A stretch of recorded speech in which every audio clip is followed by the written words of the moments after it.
Mark Allen isn't an ex-player and he isn't an ex-coach. He's not even an ex-club official. What he is a retired golf professional and a current cancer patient. And he has a jolting message for all of us. Welcome, Mark. G'day, Mike. Welcome, Tricia. Hello. How you feeling, Marco? I'm feeling a little bit weak. You've lost a bit of weight. I've lost some weight. I can't even recognise myself in the mirror these days, but I'm getting better every day. So that's the good part. How many kegs have fallen off? 10. You noticed the change, Tricia? I mean, when his voice has changed too, hasn't it? Yes, I can hear it in his voice and the weight definitely, and just his general well-being. And this second operation has really been a big operation. Yeah. Been an horrendous last 6 months for you both, hasn't it? Yes. Crazy. I remember the chat I had with you just before Christmas. I said, Marco, I've just heard there's a suggestion that your health's not as good as it might be, and you told me. I think from memory you said you had stage 4 bowel cancer, is that right? That is right. That was right. And I was told that I was stage 4, feeling as well as I'd ever felt in my life. I was just starting to practice a bit. I turned 50 not long ago, and I was going to take some lunch money on these little seniors tournaments that were around, and I started going to the gym and I started practicing my golf again, and I really was feeling fantastic. But when I was going to the toilet, no one likes to talk about this, Mike, but when I was going to the toilet, I'd wipe my bum and there would be some bright red blood on that paper. And 6 months before last December, I went to my GP and she had a good look and investigation, and she told me it was a hemorrhoid. And by the way, she may well have been correct. It may well have been a hemorrhoid. And I got some hemorrhoid cream and it fixed the problem. I wasn't bleeding. 2 months later, I started bleeding again, but I had a whole lot of hemorrhoid cream left in my cupboard. So I put it on again and it was gone. And at the end of radio last year, I was in my last week before our holidays, and I was driving into work and I heard a news report on Macquarie News saying that Australia was number 2 behind Denmark for fixing bowel cancer. So I thought, I'll tell you what, I better make an appointment and go back and see her and tell her that it's still bleeding. So I made a phone call on the way to work and got the booking. We went in there the next day and she said, listen, maybe it's time to get a colonoscopy. And because it was at Christmas time, we had to book it in, and I booked it in on the 31st of January. It was like a 9-week wait. And I was going to happily wait 9 weeks because, I'd always got my blood tests every year and they'd been clear for the last 4 or 5 years, absolutely clear. Nothing was wrong. So I didn't think it was going to be cancer. The colonoscopy's set for the end of January. Yeah. Fortuitously, you crossed paths with a doctor mate of yours at Kingston Heath. That's right, Dr. Jeffrey Wells, who owns Snitty Kitty. And I saw him over there and I know Snitty Kitty had been running pretty well, and I thought I'd better go and ask him when Snitty Kitty's running around. So he told me. And I said, hey, by the way, I'm doing this. And I told him about the symptoms and I told him about everything else. And he said, do you ever see blood in the water? And I said, look, every once in a while, but very rarely. And he goes, oh, don't worry about getting it on the 31st of January. Let's get this done next week. So he made a few phone calls to his doctors, his friends, and I had an appointment with Professor Ian Jones, who's probably the number one. We went in there on the Monday. I told him what was going on. He said, well, you're not leaving this office without a colonoscopy this Thursday. He said, look, on the way out, can you get some blood tests? One will be for bowel cancer. So Thursday walks around, I'm in the fetal position on the gurney, all set to go, nervous as hell, I'd never been under or anything. And I said, hey, Doc, how did that blood test go for bowel cancer? He said, no, clear as a bell. Really? He said, listen, you just go to sleep, we'll probably get rid of a couple of polyps and you'll be on your way. Gee. And then I woke up and he said, I could see it in his face, he didn't want to tell me. And he said, we found one, mate, and it looks likely to me. And that was it. So found one means a tumour? A tumour, yeah. They found a tumour and a polyp. And then the very next week I was in for a PET scan, CET scan and some other scan. And then when they did the full body scan, I got a phone call saying they found a spot in my lung. Now, honestly, so that's the secondary? Yeah, that was the secondary. So I went from, when they did the CT scan, it had migrated through the bowel. So I went from being as healthy to stage 3. And 2 days later after the PET scan, when they found the spot in my lung, the fear was that that was bowel cancer. And I think on the Monday they put something down my throat and they chopped a bit off, and then we got a phone call saying, yeah, you got bowel cancer in your lung as well. So is it bowel cancer in your lung? Is it the same primary cancer that spreads to the lung? Yeah, so I didn't know all this either. So if the cancer migrates through wherever it is, that's stage 3. And then once it starts to spread through your body, that's when there's stage 4. And I knew there was no stage 5, so we were in a bit of trouble. Gee. And so since you've had 18% of a lung removed. Yeah, that's right. And a separate operation, and then 70% of your bowel, is that right? That's right, my rectum. 70% of my rectum. So the doctors are geniuses. They reckon if it was any lower in my rectum, then I would have had this little bag that I've got at the moment, would have had that for the rest of my life. So when I look at the whole situation, if that doctor, Dr. Jeffrey Wells, if he was playing in the morning instead of the afternoon that day, then I would have happily waited to the 31st of January. But now, the doctors tell me in the rectum it moves very slow, cancer, but in the lungs it moves very fast. And when they took it out, they put it under, and somehow, like the luck is ridiculous, it hadn't got into my lymph nodes in my lungs. So that was a miracle. Tricia, when you look back on it, I'm sure you would say, I can't believe it. But are there any things along the way that you thought perhaps we should have done this or we may have done this differently? Now, being in this situation, I think I would have said to Mark as soon as he said there was anything unusual like the bleeding, let's just go and get a second opinion. Hemorrhoid cream, that's not going to cut it. Let's go and get a second opinion. Let's get you booked in for a colonoscopy. Let's do some more investigation, definitely. But he was 49, wasn't he? He was just shy of getting that bowel test in the mail. In the mail. It arrived and it broke my heart because it was... So it did arrive after your 50th birthday? Yeah. And would you have done it? Yes. Yeah, I would have. You would have? Yeah, I'm pretty good like that. Ever since we had the kids and we had a mortgage and everything like that, then there's a responsibility for all fellas, if you're the breadwinner, to look after yourself. So this is what I was doing. I was getting blood tests every year, but the blood tests, they tell me now that the bowel cancer, because it does move slow in the rectum, it might have been there for 3.5, 4 years. Gee. So all these blood tests that I'm having along the way, they all came up clear. So I just didn't feel, I didn't feel sick. All the blood tests were saying you don't have cancer. The bowel test, the bowel cancer blood test that I took right before they found it came up clear. So it's just craziness. From the outside, we have a bit of tweet exchange, as you probably know, but his attitude's been amazing to me. I haven't noticed one time in his tweets or his conversation where he's not anything but positive. No, he's a very positive person.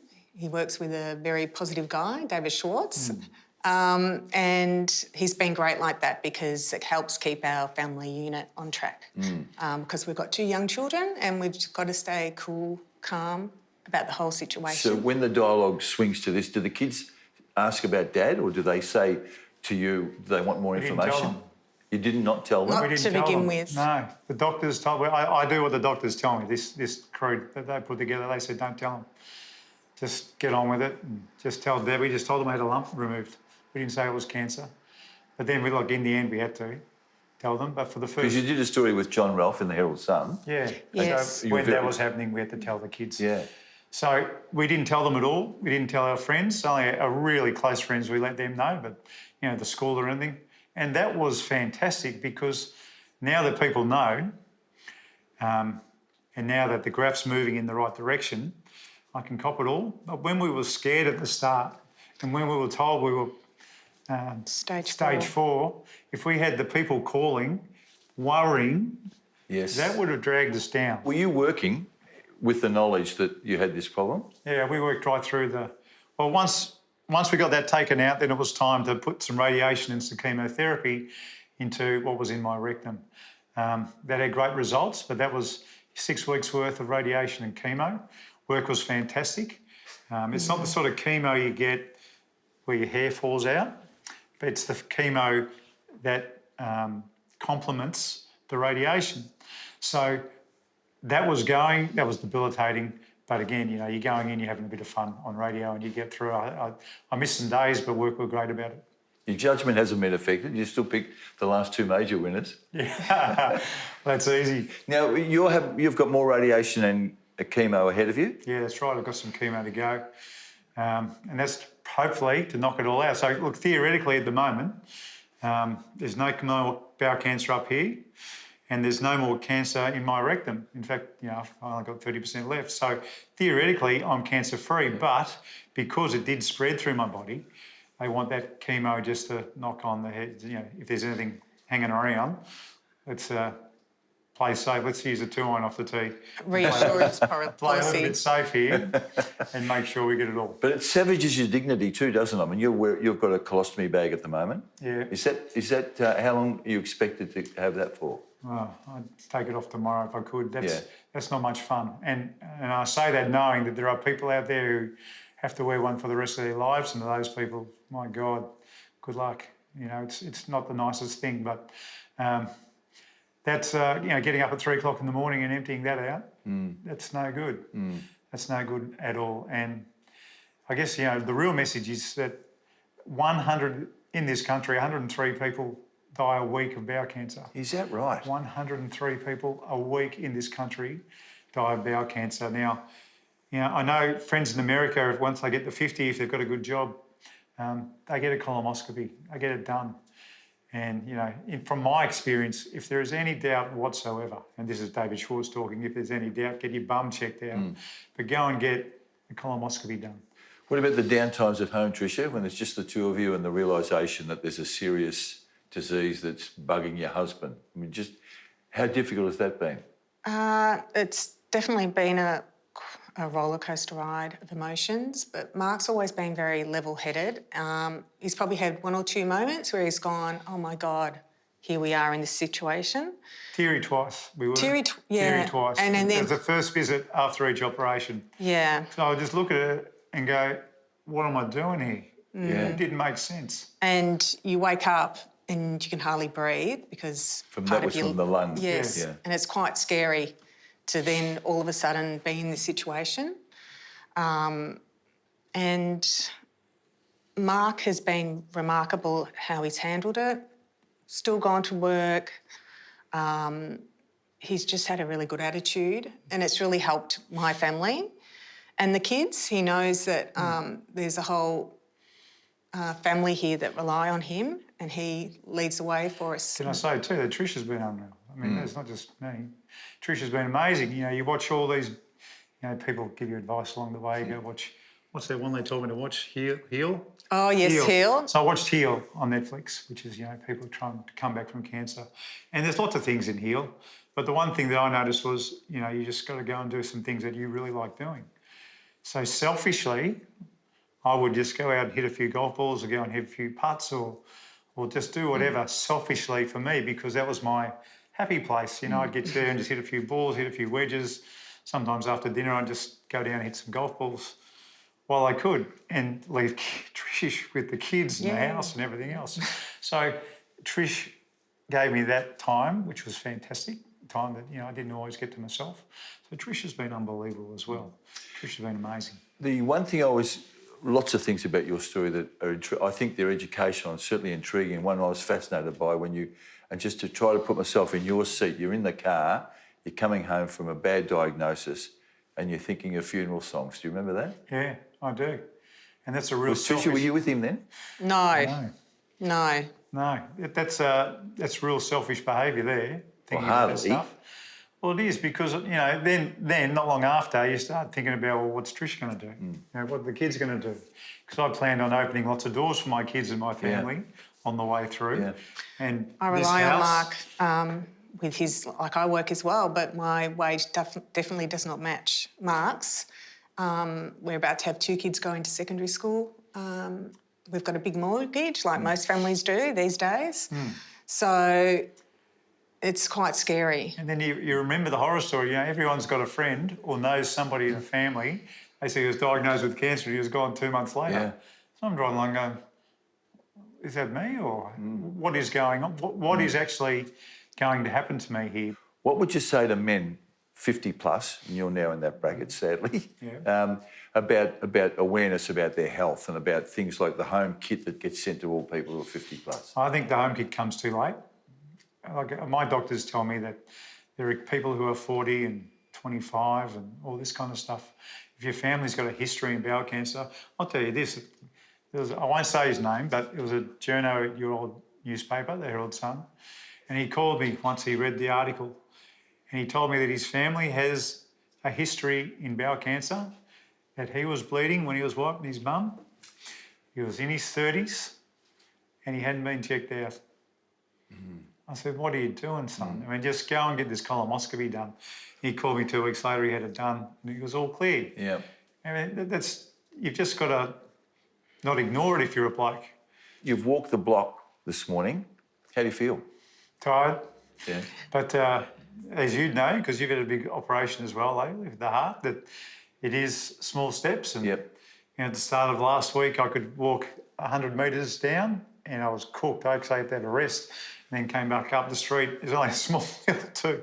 I was buggered, but right around the block this morning, and hopefully I'll be able to do that again this afternoon. Can you see his mood change, Tricia? Become more positive? I'll rephrase. Can you see him healthier by the day? Yes, but it's very small steps. I think this time around, because he had the lung operation and then only a few months later he's had this massive bowel operation, that it's really taken a toll on him. His liver was a little bit fried from the antibiotics. Yes. They didn't really gel too well together. So every day there's a little bit of improvement, but not as quickly as the last operation. I can really see that it's taken a toll, but he'll get there for sure. Yeah. Every day he's eating more and... I need some unhealthy stuff. Everyone's dropping I off bought a this. burger. Everyone's dropping off the healthy food. I need some unhealthy stuff. But you look healthier to me now than when I walked in an hour ago. That bright smile that you've got and the Brazilian good looks that you had. has. Yeah. So when will you get to the footy? Is that part of your plans? Get back to the footy? Yeah. And get back to going. At some stage. Yeah, at some stage. Not for a while. It's just hard enough getting into a car. But look, I'd love to be back at the end of the year. Hopefully finals. Yeah. That'd be great. What about golf? Has the doctor said anything to you about when you might be able to, even obviously in a cart for a while, but that you'd be able to get out on the course? Yeah, well, that's been interesting because I'm actually in a cart for a long time because of now I can't just walk in. If I needed to go to a number 2, Mike, I've got to go pretty quick. So I think I'm in a cart for a long time. Probably going back and just hitting a few balls, or that won't happen. Maybe a few putts down the track I will at some stage, but I'm miles away from doing something like that. Do you ever feel, like so when you're alone in bed or you just with your own thoughts, do you feel cheated, or you just feel, well, this happens to people? No, I don't feel cheated. I would have felt cheated if I waited for that colonoscopy. Instead, I feel unbelievably lucky. Really? Unbelievably lucky, honestly. Do you, Trish? I feel a little bit cheated, but Mark's positive attitude brings me up to his level of just, getting on with the job and just being grateful for everything that went right. I'm very grateful for the right team of 5 doctors that we've got on Mark's team. Do you remember what your thoughts were before you went under for the operation to remove 3/4 of your bowel? Did you have any particular thoughts, or were you just trying to be positive? No, I was concerned. There's a whole list of things that the surgeons make you aware of before you go under, and one of them is mortality rate. Not everyone comes up. Not everyone wakes up. So there was a lot of those sorts of thoughts. There's the suture that they use. So when they cut your rectum and then they get rid of 30 centimetres worth of your colon, they've got to join you up. And the suture, or the staple that they use, 1 in 200 of those don't work. Gee. And if it doesn't work, then I've got this little friend for the rest of my life. So that was a concern. I didn't want to be the 1 in the 200.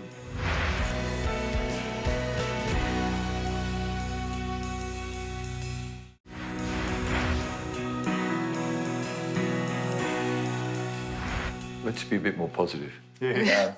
That golf career of yours. You know, when I do these shows, we do research. You should do more sports, Mike. You should. We need you. You had one PGA Tour event, correct? A British Open? Yeah, British Open. Yeah. Yes, I led the qualifying that week. Yeah. How'd you go? Oh, I played terribly. Did you? Yeah, well, look, I led. Where was it? It was at Carnoustie. It was the year that John, the little Frenchman, went crazy. John Van der Velde went crazy and lost the tournament. But from 7 up, wasn't he? He was he had a 3-shot lead going down the last. Yeah. But I remember I got there because I played well in a West Australian Open, and I went over there to qualify. I always used to like qualifying for the Open. And I shot 69-69 and led qualifying with 2 other guys. A bloke called Luke Donald, went on to be #1 player in the world. Another bloke called Michael Campbell, who ended up winning a US Open. I led with those guys, but I knew I was cooked. But because I hadn't done anything for a long time, 3 radio stations gave me a call. One was KB when he was back working at 927. Pig Jimmy and Ruboy called. And by the time Ross Stevenson and Dean Banks called me, On 3AW? yeah, I had the hang of this radio stuff completely. And I told them a couple of stories that was happening in the week, and they loved it. And they said, listen, could you be our correspondent for the week? And I said, absolutely, I'm going to miss this cut. Who cares? Let's go. And I shot 80, 85 or something like that, but it was the toughest golf course of all, like in history. It was ridiculous. I think 8 over got into the playoff. That's how hard the course was. Your scores in the British Open were 80 and 86. Ugh. You said you didn't remember. I don't like talking about it. I remember I beat Sergio Garcia and Sevi Ballesteros that week. The rough was this high. It was crazy. It was a crazy week. Some of the fairways in the practice rounds were 6 and 7 and maybe 8 steps wide in the layup areas on the par 5s. It was the most ridiculous course setup the world had ever seen at that stage. Now, you mentioned Michael Campbell. Yeah, You were leading the New Zealand Open, yeah, playing round 3 yes. with the local Michael Campbell. Yeah, that's right. What happened then? Well, I hadn't played well for a long time. I had one really good summer in 92, 93, and then I decided to change my swing, and that didn't work out. I'm just getting the hang of those swing changes now, to tell you the truth. But a couple of years down the track, I shot 64 in the first round of the New Zealand Open, and 69 was a better score, and I went from leading by 2 to leading by 4. And I'm playing with Michael Campbell, who was a hero in New Zealand. And I got on the first tee the next day, and I was ready to go. I was going to win this thing. I was playing great. I was hitting the ball well. I was putting well. I was going to win and change my life. Anyway, Michael Campbell gets on the tee, and they went through the list of stuff that he'd done and rounds of, I think it was 69, 70 or something. From New Zealand, Michael Campbell, crowd goes crazy, and he just goes straight down the middle. And I'm next. And you know what you do, you watch on TV, you're doing your practice swings, and I'm visualising this nailed 3-wood right down the middle of the fairway with a little draw. And he's going through, well, it's TV time too now, so they had this guy on the first tee who was basically from television, didn't do much golf, clearly. He said, from Melbourne, Victoria, with rounds of 64, 69, he's never led a tournament at this point before. Let's see if he can hold it together. Mark Allen. And I looked over at Michael Campbell, and he had his hands in his face. And that visualised 3-wood that ripped down the middle and scared the hell out of him, that disappeared, and I had some popcorn rotten shot out to the right. Shot 76, and that was it. That was the tournament that broke my heart. You would have had lots and lots of messages in the last few months. Yep. Any that have really touched your heart? Yeah, all of them. Stacks of them. Yeah, you were calling out of the blue was a ripper. There's a guy called Mark Fine who sent me a message. It made me tear up. Really? Yeah, he said something along the lines of, in your life of golf, you've hit the longest drive right down the middle, but you've just found yourself in a divot. I'm sure you'll get out of this one. Not a bad metaphor, is it? Yeah, that one made me think about it. Just the ongoing support from Ox and people I used to work with, at another radio station. All these people just chimed in with their thoughts, and I'm sure it happens to everybody, but those things really do help. Tricia, locally, you know, the kids are at school. Yes. You've been here for a while. How do you differentiate between people who want to help, but sometimes you just don't? You just need your own privacy. Some people got so emotional over it, and it really didn't help us. But I've got our kids go to a great school. We've got great friends there. They've been so supportive, helping us, just staying positive, not drowning us in too much emotion, just getting us up on our feet. And yes, look, we'll take the kids to school for you. We'll drop off a dinner for you. If you want someone to chat to, just call me. Just a really good attitude, I think. It's been brilliant. What's been your darkest moment? It took a while because at first when I heard the news, I just didn't even want to believe it. It was like, no, this isn't happening to us. It just felt surreal. And then there came a point where you sort of, I guess, face it and you go, oh my God, this could really happen. But then at every step, we sort of, you have to brush that aside and you have to really look at and focus on what you can do right, how you're going to, confront this. Cancer can be sort of like, we've come a long way in dealing with cancer and the chemo and the radiation and everything we've got. So I tried to stay focused on how we're going to get back on track. But yeah, there was a moment where I had a cry. And look, when Mark gets his stoma bag removed, that is probably when I'll cry again, because it's been 2 really crazy years with the year before with Mark's radio job. And then again at the end of this year, we had a crazy year, and it's like, oh my God. 2 ripper Christmases. Yeah. And I've got to say, like, even coming up to this Christmas, it's sort of like, oh, what's going to happen this year to us? Is Well, I do remember that period you're talking about, the SEN situation, when you and Ox were chopped at SEN. That was just before Christmas, wasn't it? Yeah, it was. And I spoke to you. Now, you were angry then. That took our breath away, mate. Yeah.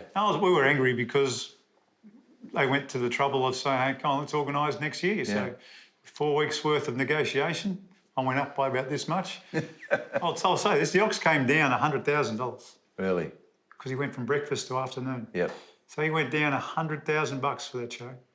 So we went through all that negotiation, all good as gold, and then bang, they deceived us. They said we had jobs, and then they said, you don't have jobs. And then Macquarie came along, and they've just been so wonderful. They've been unbelievable. They've been just such a great support. They've not put any pressure on Mark. They've just been nothing but professional, caring sort of company. We're mates, but I'm professionally just really in awe of the fact that you've been prepared to share your story, and we all wish you the best from here on. Mike, thanks for coming on. Thanks so Trish. much. Appreciate it. This has been a Fox Sports production.